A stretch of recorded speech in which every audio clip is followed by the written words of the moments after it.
ಇವತ್ತು ಬಹುಜನ್ ಸಮಾಜ ಪಕ್ಷದ ಬೀದರ್ ಜಿಲ್ಲಾ ಘಟಕದ ವತಿಯಿಂದ ಒಂದು ಬೀದರ್ ಜಿಲ್ಲಾ ಪದಾಧಿಕಾರಿಗಳ ಮಹತ್ವದ ಸಭೆಯನ್ನು ಆಯೋಜನೆ ಮಾಡಲಾಗಿದೆ.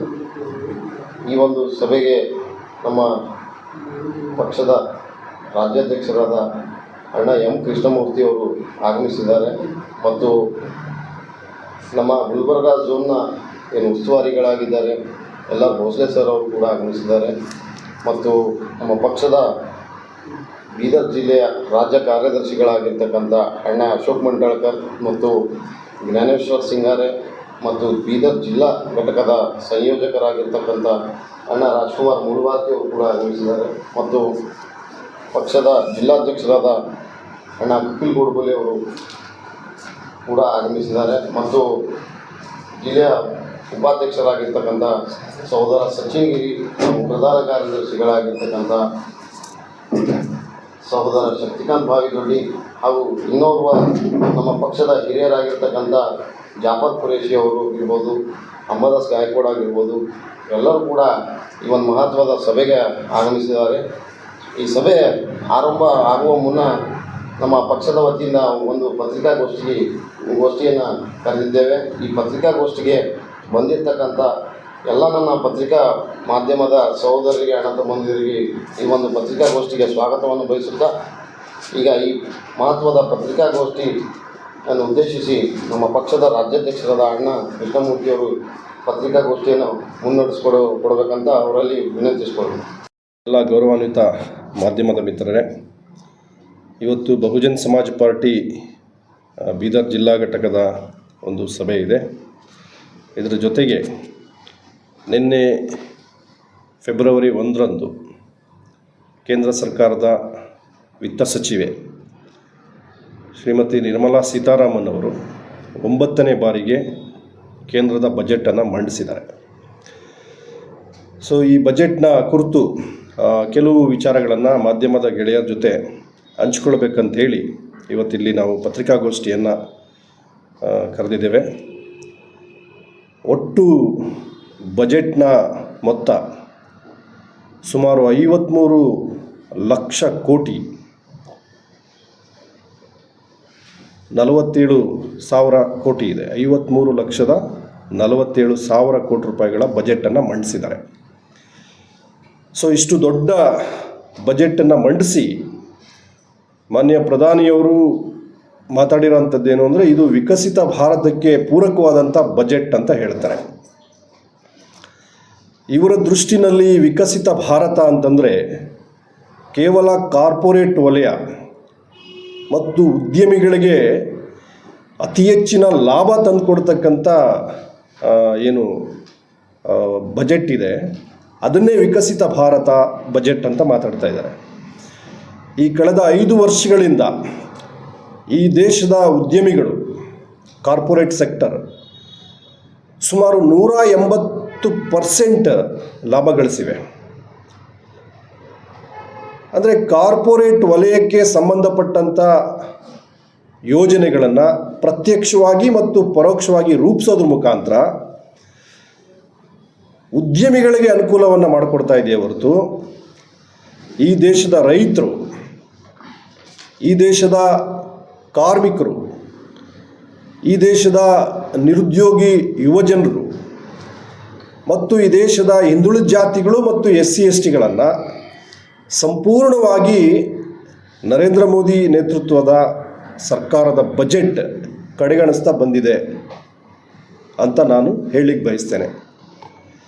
ಭಾಳ ಮುಖ್ಯವಾಗಿ ನಾವು ಅಧಿಕಾರಕ್ಕೆ ಬಂದರೆ ರೈತರ ಆದಾಯವನ್ನು ದ್ವಿಗುಣಗೊಳಿಸ್ತೀವಿ ಅಂತೇಳಿ 2014ರಿಂದನೂ ನಿರಂತರವಾಗಿ ಮಾನ್ಯ ಪ್ರಧಾನಮಂತ್ರಿ ನರೇಂದ್ರ ಮೋದಿಯವರು ಹೇಳ್ಕೊಂಡು ಬರ್ತಾ ಇದ್ದಾರೆ. ಅದು ಕೇವಲ ಬಾಯಿ ಮಾತಿನ ಹೇಳಿಕೆ ಆಗಿದೆ ಅಷ್ಟೇ. ಆದರೆ ವಾಸ್ತವವಾಗಿ ಈ ದೇಶದಲ್ಲಿ ರೈತರ ಬೆನ್ನೆಲುಬನ್ನು ಮುರಿತಾ ಇರತಕ್ಕಂಥ ಬಜೆಟನ್ನು ನಾವು ನೋಡ್ತೀವಿ. ಯಾಕೆ ಅಂತೇಳಿದರೆ, ಕಳೆದ ವರ್ಷ ಏನು ಕೃಷಿಗೆ ಅನುದಾನ ಒದಗಿಸಿದ್ರು, ಸುಮಾರು 1,71,000 ಕೋಟಿ ರೂಪಾಯಿಗಳನ್ನು ಕೃಷಿ ವಲಯಕ್ಕೆ 2025-26ನೇ ಸಾಲಿನ ಬಜೆಟ್ನಲ್ಲಿ ಅನುದಾನ ಒದಗಿಸಿದರು. ಈಗ ರೈತರ ಪರವಾಗಿ ಇದೀವಿ ನಾವು, ರೈತರ ಆದಾಯವನ್ನು ದ್ವಿಗುಣ ಮಾಡ್ತೀವಿ ಅನ್ನೋದಾದರೆ ಕೃಷಿ ಬಜೆಟನ್ನು 1,71,000 ಕೋಟಿಗಿನ್ನ ಜಾಸ್ತಿ ಮಾಡಬೇಕಾಗಿತ್ತು. ಆದರೆ 2026-27ನೇ ಸಾಲಿನ ಬಜೆಟ್ನಲ್ಲಿ ಕೃಷಿ ವಲಯಕ್ಕೆ ಕೊಟ್ಟಿರ್ತಕ್ಕಂಥದ್ದು ಕೇವಲ 1,62,000 ಕೋಟಿ ಮಾತ್ರ. ಅಂದರೆ ಸುಮಾರು 10,000 ಕೋಟಿ ರೂಪಾಯಿಗಳನ್ನು ಈ ವರ್ಷ ಕೃಷಿ ವಲಯಕ್ಕೆ ಕಡಿಮೆ ಮಾಡಿದ್ದಾರೆ. ಬಜೆಟನ್ನು ಕಡಿಮೆ ಮಾಡಿ ನಾವು ರೈತರ ಆದಾಯವನ್ನು ದ್ವಿಗುಣಗೊಳಿಸ್ತೀವಿ ಅಂತಕ್ಕಂಥದ್ದು ಎಷ್ಟು ಹಾಸ್ಯಾಸ್ಪದ ಅನ್ನೋಂಥದ್ದನ್ನ ಈ ಸಂದರ್ಭದಲ್ಲಿ ನಾವು ಗಮನಿಸ್ಬೋದು. ಅಂದರೆ ಈ ಬಜೆಟ್ ರೈತರ ವಿರೋಧಿ ಬಜೆಟ್ ಆಗಿದೆ. ಇನ್ನು ನಾವು ಗಮನಿಸಿದಾಗೆ ಈ ದೇಶದಲ್ಲಿ ಅತ್ಯಂತ ಹಿಂದುಳಿದ ಜಾತಿಗಳು, SC STಗಳು, OBCಗಳು ಇವ್ರನ್ನ ಅಭಿವೃದ್ಧಿ ಮಾಡಲಿಕ್ಕೆ ಸಮಾಜ ಕಲ್ಯಾಣ ಇಲಾಖೆಗೆ ಹೆಚ್ಚಿನ ಹಣವನ್ನು ಕೊಡಬೇಕು. ಆದರೆ ನರೇಂದ್ರ ಮೋದಿ ನೇತೃತ್ವದ ಸರ್ಕಾರ ಪ್ರತಿ ವರ್ಷ ಸಮಾಜ ಕಲ್ಯಾಣ ಇಲಾಖೆಗೆ ಕೊಡ್ತಾ ಇರ್ತಕ್ಕಂಥ ಬಜೆಟನ್ನು ಕಡಿಮೆ ಮಾಡ್ಕೊಂಡು ಬರ್ತಾ ಇದೆ. ಅದರಲ್ಲಿ ಈ ವರ್ಷ ಹಂಚಿಕೆ ಮಾಡಿರ್ತಕ್ಕಂಥದ್ದು ಕೇವಲ 62,362 ಕೋಟಿ ಮಾತ್ರ. ಹಿಂದುಳಿದ ಜಾತಿಗಳು ಈ ದೇಶದ ಒಟ್ಟು ಜನಸಂಖ್ಯೆಯಲ್ಲಿ 52% ಇದ್ದಾರೆ. SC STಗಳು ಈ ದೇಶದ ಒಟ್ಟು ಜನಸಂಖ್ಯೆಯಲ್ಲಿ 30% ಇದ್ದಾರೆ. ಅಂದರೆ 85%ಗಿನ್ನ ಜಾಸ್ತಿ ಇರತಕ್ಕಂಥ ಹಿಂದುಳಿದ ಜಾತಿಗಳು ಮತ್ತು SC STಗಳ ಯೋಜನೆಗಳನ್ನು, ಅವ್ರನ್ನ ಅಭಿವೃದ್ಧಿ ಮಾಡಲಿಕ್ಕೆ ಇರ್ತಕ್ಕಂಥ ಯೋಜನೆಗಳಿಗೆ ಕೊಟ್ಟಿರ್ತಕ್ಕಂಥ ಹಣ ಕೇವಲ 62,362 ಕೋಟಿ. ಕಳೆದ ವರ್ಷದ ಬಜೆಟ್ಗಿಂತ ಸುಮಾರು 9,000 ಕೋಟಿ ಹಣವನ್ನು ಕಡಿತ ಮಾಡಿದ್ದಾರೆ. ಅಂದರೆ ಅರ್ಥ ಏನಂತಂದರೆ ಇವರು ನಾವು ಬಡವರ ಪರ ಅಂತ ಹೇಳ್ತಾರೆ. ಆದರೆ ಬಡವರು ಹೆಚ್ಚಾಗಿರ್ತಕ್ಕಂಥ SC ST ಹಿಂದುಳಿದ ಜಾತಿಗಳು ಅಭಿವೃದ್ಧಿ ಮಾಡಬೇಕಾಗಿರ್ತಕ್ಕಂಥ ಇಲಾಖೆಗೆ ಯೋಜನೆಯ ಅನುದಾನವನ್ನು ಕಡಿಮೆ ಮಾಡಿದ್ದಾರೆ.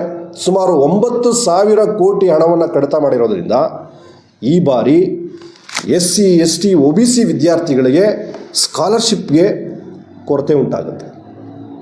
ಸ್ಕಾಲರ್ಶಿಪ್ ಹಣವನ್ನು ಕಡಿತ ಮಾಡಿದ್ದಾರೆ. ಒಂದು ಕಡೆ ಕೃಷಿ ಬಜೆಟ್ಗೆ ಸುಮಾರು 10,000 ಕೋಟಿ ಹಣವನ್ನು ಕಡಿಮೆ ಮಾಡಿದ್ದಾರೆ.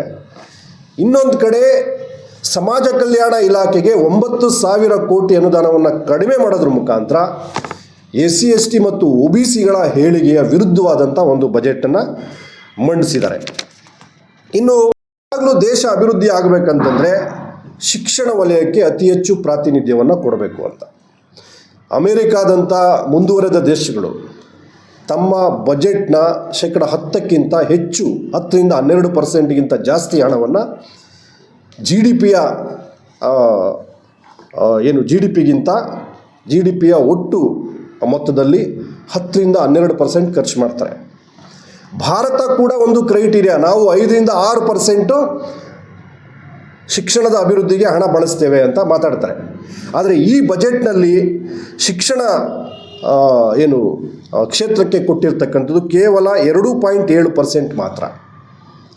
6%ಲ್ಲಿ ನಾವು ವಿದ್ಯಾರ್ಥಿಗಳನ್ನು, ಯುವಜನರನ್ನು ಅಭಿವೃದ್ಧಿ ಮಾಡ್ತೀವಿ, ಶೈಕ್ಷಣಿಕ ವಲಯವನ್ನು ಉನ್ನತ ಮಟ್ಟಕ್ಕೆ ಏರಿಸ್ತೀವಿ ಅಂತ ಮಾತಾಡೋಂಥದ್ದು.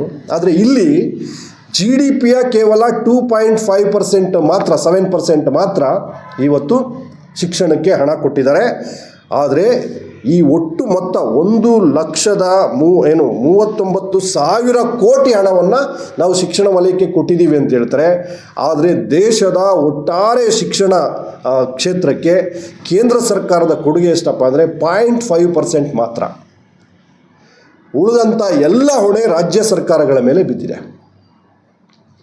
ಅಂದರೆ ಈ ದೇಶದ ವಿದ್ಯಾರ್ಥಿಗಳು, ಅದರಲ್ಲೂ ಸರ್ಕಾರಿ ಶಾಲೆಗಳಲ್ಲಿ ಓದ್ತಕ್ಕಂಥ ಹಿಂದುಳಿದ ಜಾತಿಗಳು, ಬಡವರ ಮಕ್ಕಳು ಉತ್ತಮವಾದಂಥ ಶಿಕ್ಷಣ ವ್ಯವಸ್ಥೆಯನ್ನು ಪಡ್ಕೊಳ್ತಕ್ಕಂಥದ್ದು ಈ ಕೇಂದ್ರ ಸರ್ಕಾರಕ್ಕೆ, ಅದರಲ್ಲೂ ನರೇಂದ್ರ ಮೋದಿ ನೇತೃತ್ವದ BJP ಸರ್ಕಾರಕ್ಕೆ ಇಷ್ಟ ಇಲ್ಲ ಅಂತಕ್ಕಂಥದ್ದು ಈ ಬಜೆಟ್ನಲ್ಲಿ ಕೊಟ್ಟಿರ್ತಕ್ಕಂಥ ಅತ್ಯಂತ ಕಡಿಮೆ ಅನುದಾನ ಇದಕ್ಕೆ ಸಾಕ್ಷಿಯಾಗಿದೆ.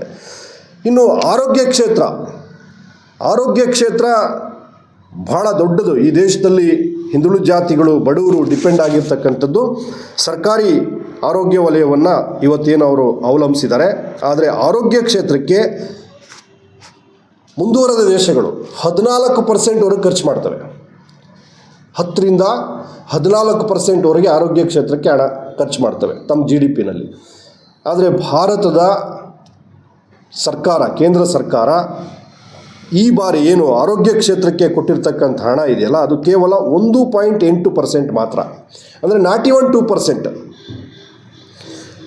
ಅಂದರೆ ಈ ದೇಶದ ಜನಸಾಮಾನ್ಯರು, ಬಡವರು ಡಿಪೆಂಡ್ ಆಗಿರ್ತಕ್ಕಂಥ ಆರೋಗ್ಯ ಕ್ಷೇತ್ರಕ್ಕೆ ಅದನ್ನು ಉನ್ನತೀಕರಣ ಮಾಡಿ ಉತ್ತಮವಾದಂಥ ಆರೋಗ್ಯ ವ್ಯವಸ್ಥೆಯನ್ನು ಕಲ್ಪಿಸ್ಬೇಕಂತಕ್ಕಂಥ ಯಾವ ಕಾಳಜಿನೂ ಇಲ್ಲ. ಬರೀ ಘೋಷಣೆಗಳಿದೆ.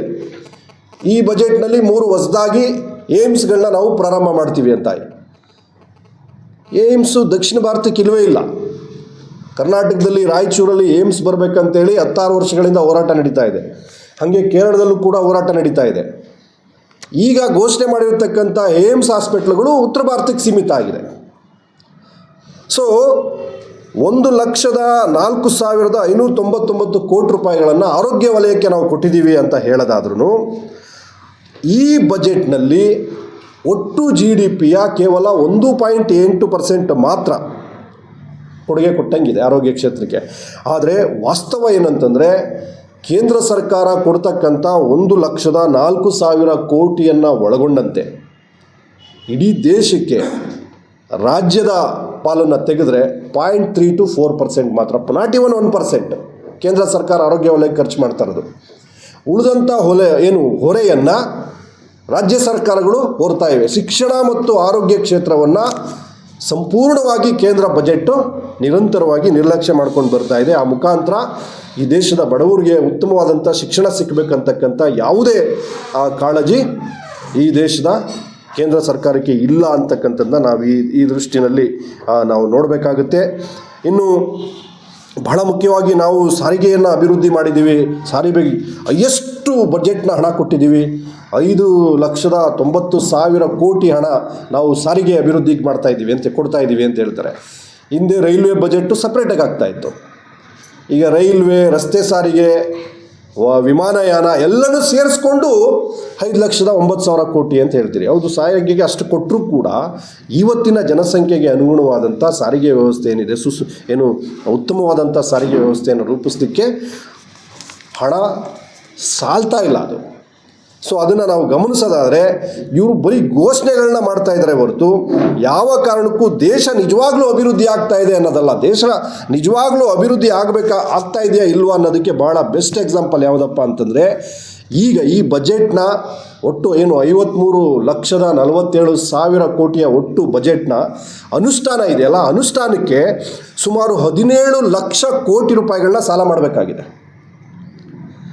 ಈ BJPಯವರು ಕರ್ನಾಟಕದ ಕಾಂಗ್ರೆಸ್ ಸರ್ಕಾರವನ್ನು ಅಥವಾ ಸಿದ್ದರಾಮಯ್ಯ ಸರ್ಕಾರವನ್ನು ಟೀಕೆ ಮಾಡ್ತಾ ಇರ್ತಾರೆ. ಇವರು ಸಾಲ ಜಾಸ್ತಿ ಮಾಡ್ತಾ ಇದ್ದಾರೆ ಅಂತ. ಆದರೆ ನರೇಂದ್ರ ಮೋದಿಯವರು ಏನು ಮಾಡ್ತಿದ್ದಾರೆ, ಅವರು ಅಧಿಕಾರ ವಹಿಸ್ಕೊಳ್ಳೋಕೆ ಮೊದಲೇ ಕೇವಲ 55 ಲಕ್ಷ ಕೋಟಿ ಮಾತ್ರ ದೇಶದ ಮೇಲೆ ಸಾಲ ಇತ್ತು. ಈಗ 214 ಲಕ್ಷ ಕೋಟಿಯನ್ನು ದಾಟಿದೆ. ಸೊ ಈ ಬಜೆಟನ್ನು ಅನುಷ್ಠಾನ ಮಾಡಲಿಕ್ಕೆ ಸುಮಾರು 17 ಲಕ್ಷ ಕೋಟಿ ರೂಪಾಯಿಗಳನ್ನು ಸಾಲ ಮಾಡಬೇಕಾಗಿದೆ. ಈ 17 ಲಕ್ಷ ಕೋಟಿ ಸಾಲ ಒಂದು ಕಡೆ ಆದರೆ, ಈ ಬಜೆಟ್ನ ಒಟ್ಟು ಮೊತ್ತ ಟೋಟಲ್ ಬಜೆಟ್ನಲ್ಲಿ 20% ಬಡ್ಡಿ ಕಟ್ಟಕ್ಕೆ ಹೋಗುತ್ತೆ. ಅಂದರೆ ಈ ದೇಶ ಅಭಿವೃದ್ಧಿ ಆಗ್ತಾ ಇದೆ ಅಂತ ಇವರು ಬಿಂಬಿಸ್ತಾ ಇದ್ದಾರೆ, ಆದರೆ ದೇಶವನ್ನು ಸಾಲದ ಕೂಪದಲ್ಲಿ ಮುಳುಗಿಸ್ತಾ ಇದ್ದಾರೆ ಅಂತಕ್ಕಂಥದ್ದನ್ನ ಜನಸಾಮಾನ್ಯರು ಮನಗಾಣಬೇಕಾಗಿದೆ. ಒಟ್ಟಾರೆ ಆದಾಯದ 20% ಹಣವನ್ನು ನೀವು ಬಡ್ಡಿ ಕಟ್ಟಲಿಕ್ಕೆ ಬಳಸ್ತಾ ಇದ್ದೀವಿ ಅಂತಂದರೆ, ನೀವು ಸಾಲ ಮಾಡಿದ್ರಲ್ಲ 2,14,000 ಕೋಟಿ ಹಣ ಸಾಲ ಮಾಡಿದ್ರೆ ಎಲ್ಲೋಯ್ತದು? ನಾವು ದೇಶ ಅಭಿವೃದ್ಧಿಗೆ ಬಳಸ್ಬಿಟ್ಟಿದ್ದೀವಿ, ಬಡತನ ನಿರ್ಮೂಲನೆ ಮಾಡೋಕ್ಕೆ ಬಳಸ್ಬಿಟ್ಟಿದ್ದೀವಿ, ನಿರುದ್ಯೋಗ ಹೋಗಲಾಡ್ಸೋಕ್ಕೆ ಬಳಸ್ಬಿಟ್ಟಿದ್ದೀವಿ ಅಂತ ಹೇಳೋದಾದರೆ, ಇವತ್ತಿಗೂ ಕೂಡ ಭಾರತ ಅತ್ಯಂತ ಹೆಚ್ಚು ನಿರುದ್ಯೋಗಿಗಳನ್ನು ಒಳಗೊಂಡಿರ್ತಕ್ಕಂಥ ದೇಶ.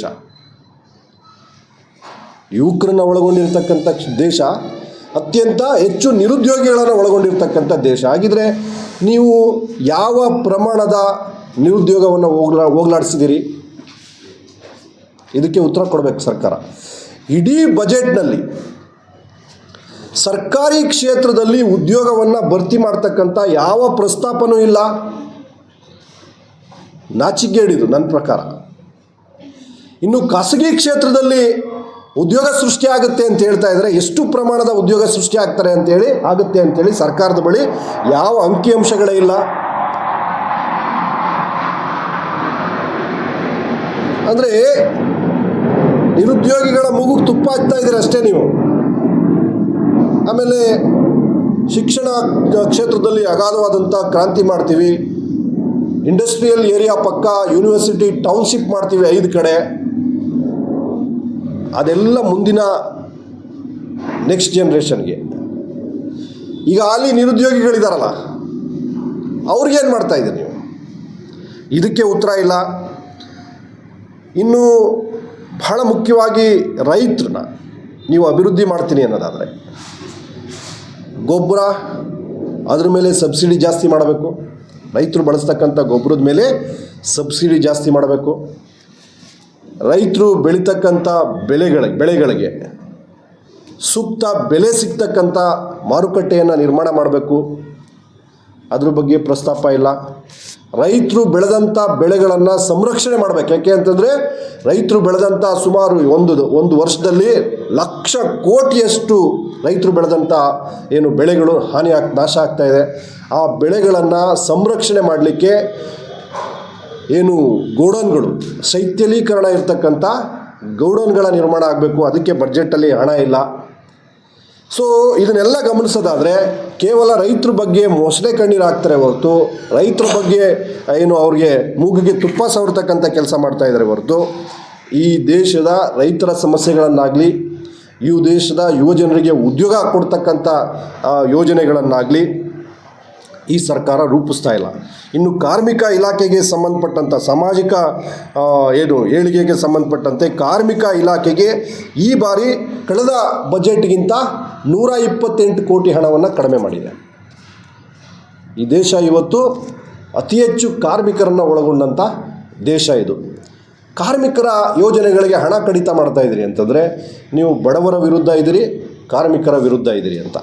ಇನ್ನು ಒಂದು ದೇಶ ನಿಜವಾಗ್ಲೂ ಅಭಿವೃದ್ಧಿ ಆಗಬೇಕು, ಈ ದೇಶದ ಜನಸಾಮಾನ್ಯರಿಗೆ ಅನುಕೂಲ ಆಗಬೇಕಂತಂದರೆ ಅವರು ಅತಿ ಹೆಚ್ಚು ವ್ಯಯ ಮಾಡ್ತಾ ಇರೋದು ಎಲ್ಲಿ ಅಂತ ನನ್ನ ಪ್ರಕಾರ ಅಗತ್ಯ ವಸ್ತುಗಳ ಬೆಲೆ, ಅದರಲ್ಲೂ ಪೆಟ್ರೋಲು, ಡೀಸೆಲ್ಲು ಮತ್ತು ಅಡುಗೆ ಅನಿಲ ಏನಿದೆ ಇದು ಭಾರತದಲ್ಲಿ ದುಬಾರಿನೇ ಇದೆ. ಸೊ ಎಲ್ಲಿವರೆಗೆ ಪೆಟ್ರೋಲು, ಡೀಸೆಲ್ಲು, ಅಡುಗೆ ಅನಿಲ ಸಾಮಾನ್ಯರು ಬಳಸ್ತಕ್ಕಂಥ ವಸ್ತುಗಳ ಬೆಲೆ ಇಳಿಯೋದಿಲ್ವೋ ಅಲ್ಲಿವರೆಗೆ ಈ ದೇಶದ ಬಡವರಿಗಾಗಲಿ ಮಧ್ಯಮ ವರ್ಗದವ್ರಿಗಾಗಲಿ ಯಾವುದೇ ರೀತಿಯ ಪ್ರಯೋಜನ ಆಗೋದಿಲ್ಲ. ಸೊ ಹಾಗಾಗಿ ಈ ಬಜೆಟ್ ರೈತ ವಿರೋಧಿಯಾಗಿದೆ, ಬಡವರ ವಿರೋಧಿಯಾಗಿದೆ, SC/ST OBCಗಳ ವಿರೋಧಿಯಾಗಿದೆ. ಸಂಪೂರ್ಣವಾಗಿ ಮಾನವ ಕಲ್ಯಾಣಕ್ಕೆ ವಿರುದ್ಧವಾದಂಥ, ಮಾನವ ಕಲ್ಯಾಣನ ಏನು ದಿಕ್ಕು ತಪ್ಪಿಸ್ತಕ್ಕಂಥ ಒಂದು ಬಜೆಟ್ ಇದು. ಅದ್ರ ಜೊತೆಗೆ ಭಾಳ ವಿಶೇಷವಾಗಿ ನಾವು ಗಮನಿಸಬೇಕಾಗಿರೋದೇನಂತಂದರೆ ಈ ನರೇಂದ್ರ ಮೋದಿಯವರು ಅಧಿಕಾರಕ್ಕೆ ಬಂದಾಗ ವರ್ಷಕ್ಕೆ 2 ಕೋಟಿ ಉದ್ಯೋಗವನ್ನು ಸೃಷ್ಟಿ ಮಾಡ್ತೀವಿ ಅಂತ ಹೇಳಿದರು. ಆಗಿದೆಯಾ ಅಂದರೆ ಇಲ್ಲ. 22 ಕೋಟಿ ಜನಕ್ಕೆ ಈಗ 24 ಕೋಟಿ ಜನಕ್ಕೆ ಉದ್ಯೋಗ ಸಿಗಬೇಕಾಗಿತ್ತು 2014ರಿಂದ 2026ರವರೆಗೆ. ಸಿಕ್ಕಿದೆಯಾ? ಇಲ್ಲ. ಇನ್ನು ಬಹಳ ಮುಖ್ಯವಾಗಿ 100 ಸ್ಮಾರ್ಟ್ ಸಿಟೀಸ್ ಅವ್ರು ಘೋಷಣೆ ಮಾಡಿದ್ದು, ಈ ದೇಶದಲ್ಲಿ 100 ಸ್ಮಾರ್ಟ್ ಸಿಟಿಗಳನ್ನ ನಿರ್ಮಾಣ ಮಾಡಿಬಿಡ್ತೀನಿ ಅಂತ.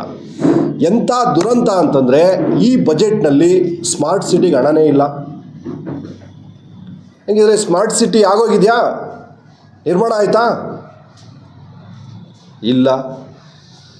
ಮತ್ತು 2022ರಷ್ಟರೊಳಗೆ ಈ ದೇಶದಲ್ಲಿ ವಸತಿ ರಹಿತರಿಗೆ, ಅಂದರೆ ಯಾರಿಗೆ ಮನೆ ಇಲ್ವೋ ಅವ್ರಿಗೆ ಸಂಪೂರ್ಣವಾಗಿ 2027ರಷ್ಟರೊಳಗೆ ಮನೆಯನ್ನು ನಾನು ದೊರಕಿಸ್ಕೊಡ್ತೀನಿ. ನರೇಂದ್ರ ಮೋದಿ ಘೋಷಣೆ ಏನು?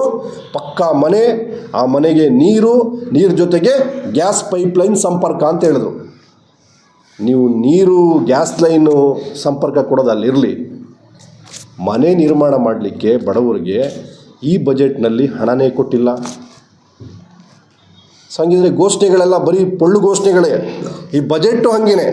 ಸೊ ಇನ್ನು ಬೇಟಿ ಬಚಾವ್ ಬೇಟಿ ಪಡಾವೋ ಅಂಥೇಳಿ ಒಂದು ಘೋಷಣೆ ಮಾಡಿದರು. ಈ ಬಜೆಟಲ್ಲಿ ಅದಕ್ಕೆ ಹಣ ಕೊಟ್ಟಿಲ್ಲ. ಅದು ಅಂದರೆ ಎಲ್ಲರೂ ಹೆಣ್ಮಕ್ಳೆಲ್ಲ ವಿದ್ಯಾವಂತರಾಗ್ಬಿಟ್ರಾ, ಎಲ್ಲರೂ ರಕ್ಷಣೆ ಆಗ್ಬಿಡ್ತಾ? ಇಲ್ಲ. ಇನ್ನು ಭಾಳ ಮುಖ್ಯವಾಗಿ ಸ್ವಚ್ಛ ಭಾರತ್ ಅಭಿಯಾನ ಭಾಳ ದೊಡ್ಡ ಹೆಸರಿನಲ್ಲಿ ಬಂದಂಥದ್ದು. ಈ ಬಜೆಟಲ್ಲಿ ಸ್ವಚ್ಛ ಭಾರತ್ ಅಭಿಯಾನ್ಗೆ ಹಣ ಕೊಟ್ಟಿಲ್ಲ. ಇನ್ನು ಪ್ರತಿ ಮನೆಗೂ ಜಲ ತಲುಪಬೇಕು ಅಂಥೇಳಿ ಜಲಜೀವನ್ ಮಿಷನ್ ಅಂತೇಳಿ ಆರಂಭ ಮಾಡಿದರು. ಅಪಾರ ಭ್ರಷ್ಟಾಚಾರ ನಡೆದಿದೆ ಇದರಲ್ಲಿ. ಆ ಜಲಜೀವನ್ ಮಿಷನ್ಗೆ 65ರಿಂದ 70 ಸಾವಿರ ಕೋಟಿಯಷ್ಟು ಬಜೆಟ್ನಲ್ಲಿ ಹಣ ಕೊಡ್ತಾ ಇದ್ದವರು ಈ ಬಜೆಟಲ್ಲಿ ಕೇವಲ 17,000 ಕೋಟಿಗೆ ಇಳಿಸಿದ್ದಾರೆ. ಅಂದರೆ ಜಲಜೀವನ್ ಮಿಷನ್ ಕೂಡ ಫೇಲ್ಯೂರ್ ಘೋಷಣೆ. ಹಾಗೆಯೇ ನೋಡಿ, ಲಾಸ್ಟ್ ಬಜೆಟಲ್ಲಿ ಎಲ್ಲ ITI ಕಾಲೇಜುಗಳಿಗೆ ಅಟಲ್ ಟಿಂಕರಿಂಗ್ ಲ್ಯಾಬ್ ಮಾಡ್ತೀವಿ ಅಂತ ಹೇಳಿದ್ರು. ITI ಕಾಲೇಜುಗಳಿಗೆ ಈ ಬಜೆಟಲ್ಲಿ ಅಟಲ್ ಟಿಂಕರಿಂಗೂ ಇಲ್ಲ, ಅಟಲ್ ಬಿಹಾರಿ ವಾಜಪೇಯಿನೂ ಇಲ್ಲ. ನೆನಪೇ ಇಲ್ಲ. ಆ ಯೋಜನೆಗೆ ಹಣನೂ ಇಲ್ಲ, ಆ ಯೋಜನೆಯ ಪ್ರಸ್ತಾಪನೂ ಇಲ್ಲ. ಸೊ ಹಂಗಿದ್ದ ಮೇಲೆ ನೀವು ಯಾವ ಆಧಾರದ ಮೇಲೆ ನಾವು ವಿಕಸಿತ ಭಾರತ ಅಂತ ಹೇಳ್ತಾ ಇದ್ರಿ? ಹಿಂದುಳಿದ ಜಾತಿಗಳು, ಬಡವರು, ರೈತರಿಗೆ, ಕಾರ್ಮಿಕರಿಗೆ, ಯುವಜನರಿಗೆ ವಿರುದ್ಧವಾದಂತಹ ಕೇವಲ ಕಾರ್ಪೊರೇಟ್ ವಲಯಕ್ಕೆ ಪ್ರತ್ಯಕ್ಷವಾಗಿ ಪರೋಕ್ಷವಾಗಿ ನೋಡಿ 12 ಲಕ್ಷ ಕೋಟಿ ರೂಪಾಯಿಯಷ್ಟು ಹಣ ನಾವು ಅಭಿವೃದ್ಧಿಗೆ ಬಳಸ್ತಾ ಇದ್ದೀವಿ ಅಂತಾರೆ. ಆ 12 ಲಕ್ಷ ಕೋಟಿ ಹಣದ ಲಾಭ ಕೇವಲ 1% ಇರ್ತಕ್ಕಂಥ ದೊಡ್ಡ ದೊಡ್ಡ ಉದ್ಯಮಿಗಳಿಗೆ ತಲುಪ್ತಕ್ಕಂಥ ಯೋಜನೆಗಳನ್ನ ರೂಪಿಸ್ತಾ ಇದ್ದಾರೆ. ಇನ್ನು ಕೃಷಿ ವಲಯದಲ್ಲಿ ರೈತರಿಗೆ ಅಗತ್ಯವಾದಂಥ ಯೋಜನೆಗಳನ್ನು ಕೈಗೊಳ್ಳೋದು ಬದಲು ಆ ರೈತರಿಗೆ ವಿರುದ್ಧವಾಗಿ ಕೃಷಿ ವಲಯದಲ್ಲಿ ಕಾರ್ಪೊರೇಟ್ ವಲಯಕ್ಕೆ ಮತ್ತು ಕಾರ್ಪೊರೇಟ್ ವಲಯದಲ್ಲಿ ಇರ್ತಕ್ಕಂಥ ವಿಮಾ ಯೋಜನೆಗಳ ಮೂಲಕ ಅವ್ರಿಗೆ ಏನು ಲಾಭ ಆಗ್ತಕ್ಕಂಥ ಯೋಜನೆಗಳನ್ನು ಈ ಬಜೆಟಲ್ಲಿ ಘೋಷಣೆ ಮಾಡಿದ್ದಾರೆ. ಹಾಗಾಗಿ ನೀವು 53,47,000 ಕೋಟಿ ಬಜೆಟಲ್ಲಿ ನಿಜವಾಗ್ಲೂ ಬಡವರ ಪಾಲಿಷ್ಟು, ರೈತರ ಪಾಲಿಷ್ಟು, ಹಿಂದುಳಿದ ಜಾತಿಗಳು, SC STಗಳು, ಧಾರ್ಮಿಕ ಅಲ್ಪಸಂಖ್ಯಾತರ ಪಾಲಿಷ್ಟು ಅಂತಂದರೆ ಅದಕ್ಕೆ ಉತ್ತರ ಕೊಡೋಕ್ಕಾಗಿಲ್ಲ ಅವರು.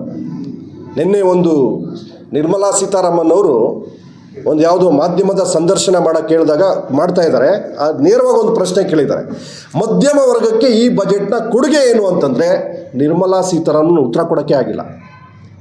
ಯಾಕೆಂದರೆ ಕೊಟ್ಟಿದ್ರೆ ತಾನೆ. ಸೊ ಹಾಗಾಗಿ ಈ ಬಜೆಟ್ ರೈತ ವಿರೋಧಿಯಾಗಿದೆ, ಕಾರ್ಮಿಕರ ವಿರೋಧಿಯಾಗಿದೆ, SC ST OBC ಮತ್ತು ಹಿಂದುಳಿದ ಜಾತಿಗಳೇನಿದ್ದಾರೆ ಅವರ ವಿರೋಧಿಯಾಗಿದೆ.